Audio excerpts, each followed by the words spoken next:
आज के लेक्चर में हम लॉज ऑफ इंडिसेस और लॉज ऑफ एक्सपोनेंट डिस्कस करेंगे। देखें 2 रेज़ टू पावर 3, इसमें ये जो 2 है ये बेस है और ये जो 3 है ये एक्सपोनेंट है। 2 रेज़ टू पावर 3 में 2 को 3 टाइम मल्टीप्लाई करना है। 2 raise to power 3 multiply 2 raise to power 2 equal. अब 2 रेज़ टू पावर 3 में 2 3 टाइम मल्टीप्लाई होगा, 2 रेज़ टू पावर 2 में 2 टाइम मल्टीप्लाई होगा। अब देखें ये 2 5 टाइम मल्टीप्लाई हो रहा है तो ये आ जाएगा 2 रेज़ टू पावर 5। अब इस 5 को लिख सकते हैं 3 प्लस 2, तो देखें 2 raise to power 3 multiply 2 raise to power 2 ये इक्वल आ गया 2 रेज़ टू पावर 3 प्लस 2, यानी बेस सेम है तो एक्सपोनेंट को हमने ऐड कर दिया। ये हमारे पास फर्स्ट एक्सपोनेंट लॉ बन गया a raise to power m multiply a raise to power n। Base same हो तो ये जो एक्सपोनेंट हैं ये ऐड हो जाएंगे, यानी a raise to power m plus n। Next है 2 raise to power 3 whole raise to power 2। अब देखें 2 रेज़ टू पावर 3 का जो एक्सपोनेंट है वो 2 है, it's mean 2 raise to power 3 2 time multiply होगा। अब 2 रेज़ टू पावर 3 में 2 3 टाइम मल्टीप्लाई होगा, फिर 2 रेज़ टू पावर 3 है तो ये फिर हमारे पास 2 3 टाइम मल्टीप्लाई होगा। अब देखें 2 6 टाइम मल्टीप्लाई हो रहा है तो ये आ गया 2 रेज़ टू पावर 6। अब इस 6 को हम लिख सकते हैं 3 मल्टीप्लाई 2, तो ये हमारे पास सेकेंड लॉ बन गया कि अगर एक ही बेस की 2 एक्सपोनेंट हो तो हम उन्हें आपस में मल्टीप्लाई कर देंगे।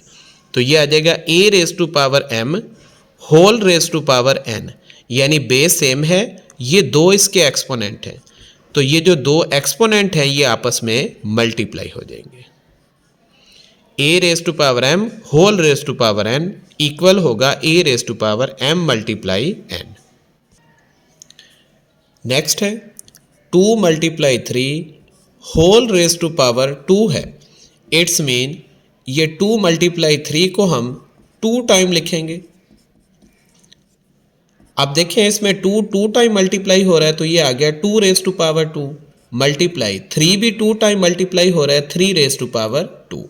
ये हमारे पास थर्ड एक्सपोनेंट लॉ बन गया, यानी अगर बेस हमारे पास डिफरेंट है a b है और whole raise to power n है, यानी एक्सपोनेंट सेम है दोनों का, तो फिर हम दोनों बेस की ये जो एक्सपोनेंट है ये सेपरेट कर देंगे। a raise to power n multiply b raise to power n।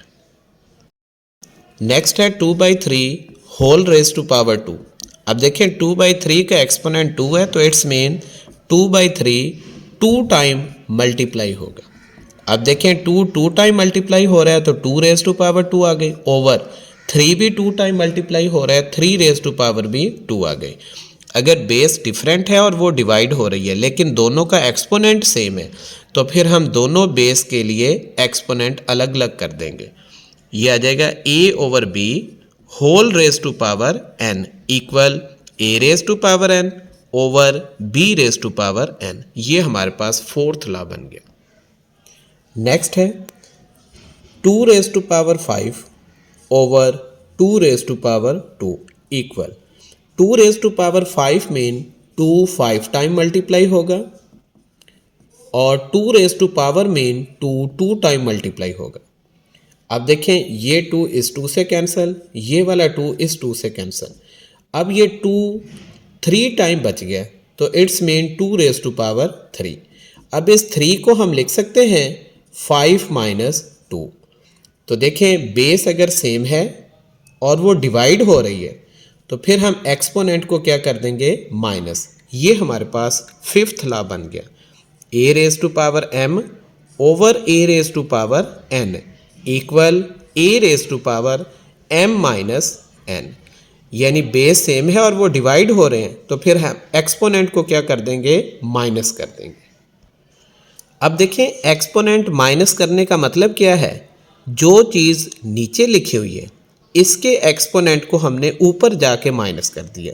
यहीं से हमारे पास एक ये रूल बनेगा, अगर हमारे पास आ जाए a raise to power minus n और हमने इसे प्लस करना है तो हम क्या करेंगे, इसको नीचे ले जाएंगे, तो ये आ जाएगा 1/a⁴n।